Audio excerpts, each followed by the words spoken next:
With that, we'll jump over to mine real quick.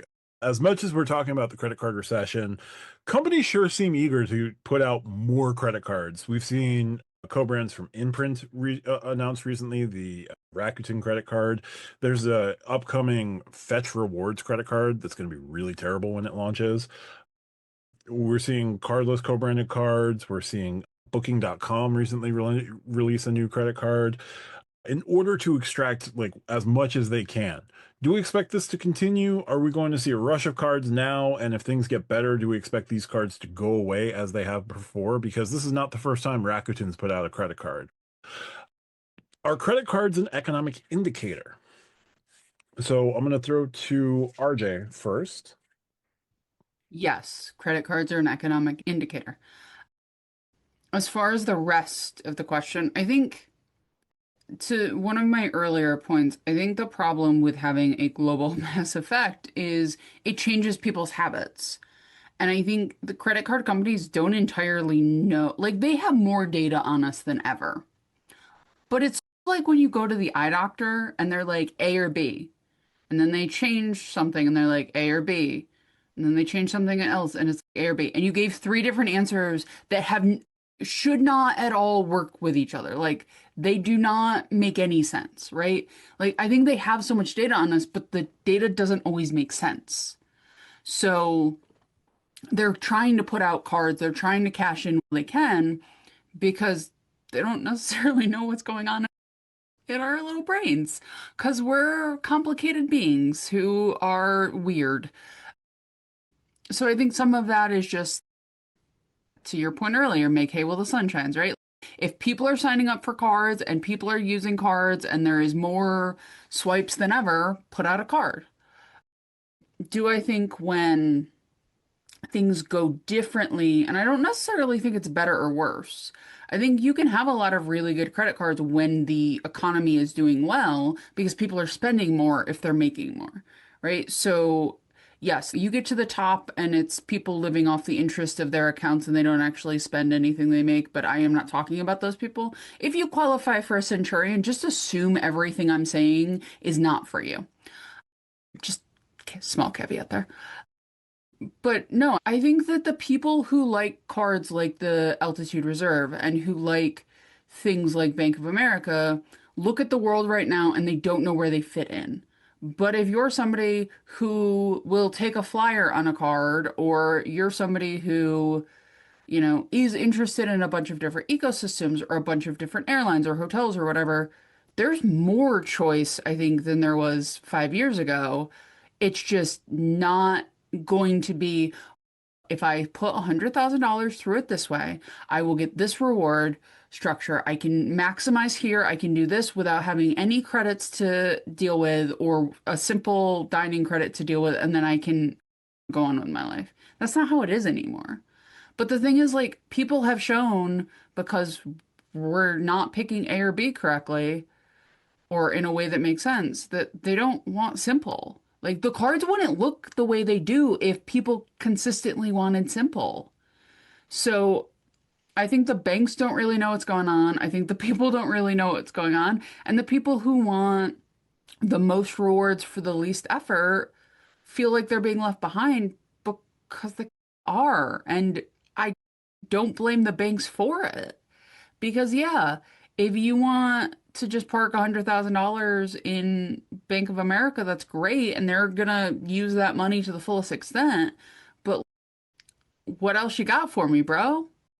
They want you to occasionally pay a little interest, and they want you to do other things.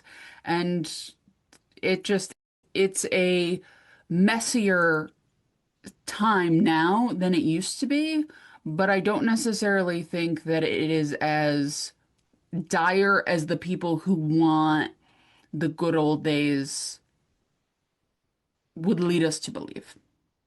And I feel like I need the Law and Order disclaimer of this is not based on real events. This is a fictionalized account because Discord.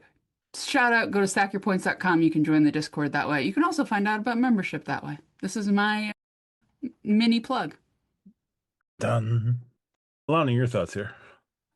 No, I do. I'm going to go in the opposite direction. I do not believe credit cards are an economic indicator. I believe banks like money, and a credit card is a guaranteed way to get it. Like it's a win-win situation for the bank.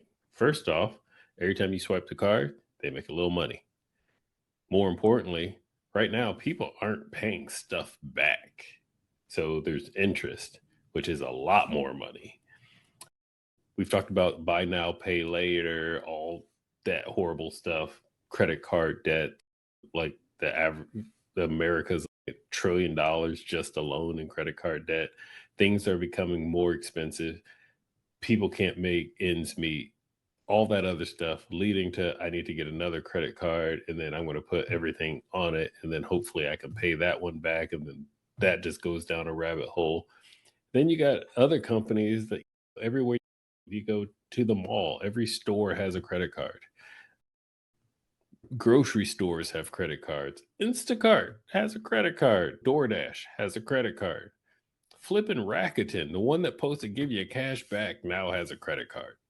Like, it's not necessarily an economic indicator. It's, hey, here's a real easy way for us to make some money. We're going to get paid every time someone uses this thing.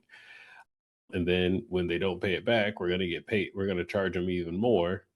And yeah, even if you don't get paid, you can sell that debt off to a collector and you still get your money. So, like I said, the banks are in a win win situation. The other aspect of it is going back to one of our earlier questions, they're actually making it more simple to get credit cards. Like, as much as we talk about the prestige of American Express, let's just be real. They just announced a crypto card and a Rakuten card. WTF? Like straight up, like I did not see the one of those coming from Amex. Maybe a City, maybe a Wells Fargo.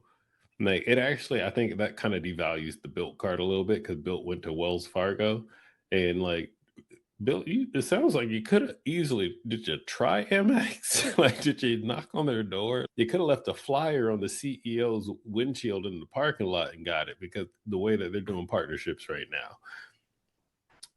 It's not an economic indicator. They want money. We have money or we don't have money as consumers. Either way, they're going to get money from us. And I think that's why we're seeing not just so many refreshes, but so many more credit cards out there because everybody wants to get in on the game. It's a literal get rich quick scheme, if you will. That's my 2 cents. And they're going to put 28% interest on that too. So what I'm told is Built made a call to American Express, but no doubt Spiderwebs was playing when they called, and it was updated to reference cryptocurrency. No, they called on a Sunday and wonder why no one picked up the phone. Oh, they were working on city hours. Okay, makes sense. Yeah, they called it one of the city nights. Before we get comments about this, Amex is just the payment network on those cards that Lonnie mentioned before people go to the American Express website looking for what Lonnie mentioned. Because I am the person that usually responds to these comments, so I just want to put that one out there. Very true. So I'm glad that you clarified that. But still, that just leans further into my point of we're going to do payments on cards like these because they're getting money. They're still getting paid off of it. I feel like we could launch a Stack Your Points credit card at this point. We can call Like, Imprint. We can Okay, call but Cardless. that might be a good topic, so let's put a pin in that one. like I have an idea for Netflix and it just shows up next week on Netflix. Like that's how I feel like credit cards. Like, hey, we have a podcast that has just under 600 subscribers to it, and we want to open up a credit card for our members. And they'll be like, all right. At They're gonna call least one or GCU two on of us. yeah. At least one or two of our members would probably sign up for that credit card, depending on the value proposition of that card. I'm on the show and I don't know if I would sign up for that credit card. Oh, probably not. Now I've got, sorry, I'm not home right now. I'm walking in the Ethereum playing in my head. Craig, your thoughts here? Similar to what our co-hosts have said, I am of the mindset that banks just like money. I think it's not necessarily a recession indicator, but I do think it is a spending indicator. How many restaurants have you all gone into recently that have said we will charge you that extra 3 to 5% for using a credit card, or we'll give you a discount for using cash? I think we'll probably see a small reset here. Philly is a weird city, right? Like up until maybe COVID, Philly was almost all cash. Like we still used trolley tokens for our main mode of paying for public transportation, right? Yeah, I can see your face. Put in perspective, I got to Philly in 2018, right? So like up until about 2021, that's when they implemented a card tap system. And it's pretty normal for you to just see not the we don't take Amex, we take Amex, we're just going to charge you 3.5, 4% to use it. So again, I don't think it's necessarily a recession indicator, but I think it's a spending indicator, and that it's making stuff more expensive for everybody because no matter how many small margins that we think we win because we liquidated a credit for resi or for insert blank usage, the banks are still winning from swipe fees and interchange. We're only hurting ourselves in the long run.